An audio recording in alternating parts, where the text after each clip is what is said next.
friends, welcome to Renu's Reading Corner, where we read stories together. Today we are reading The Lonely Giant by Sophie Ambrose.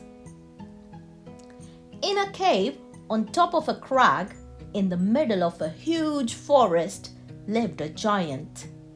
The giant spent all day, day after day, doing what giants do. Pulling up trees as though they were weeds, heaving and hurling huge logs like spears, and smashing and mashing mountains. Over the years, the forest became smaller and smaller and quieter, until all the birds and the animals were scared away and the songs of the forest had gone. At night, the giant sat alone in his cold cave. "How quiet everything is," He sighed.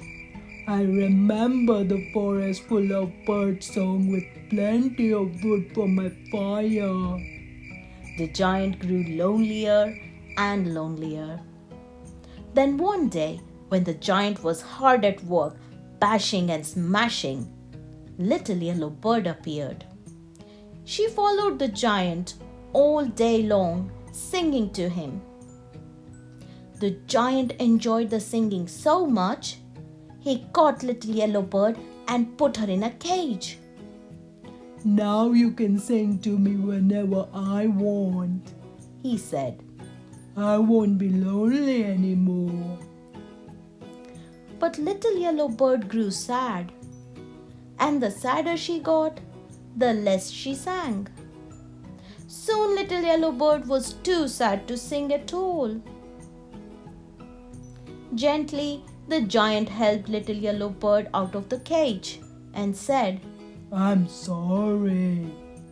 The next morning, when the giant looked for little yellow bird, she had gone. That day, the giant walked and walked looking for little yellow bird. But there were no birds or trees or plants to be seen.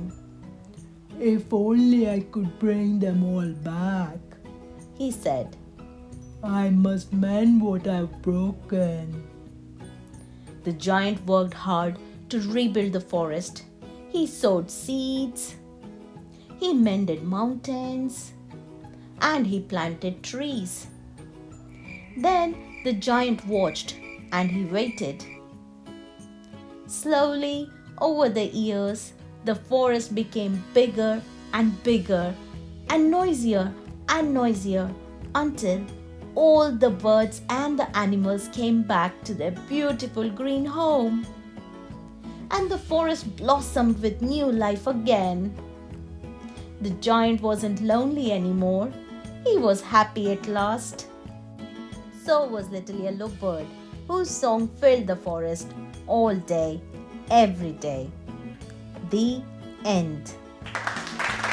For more stories, please subscribe to my channel. See you soon.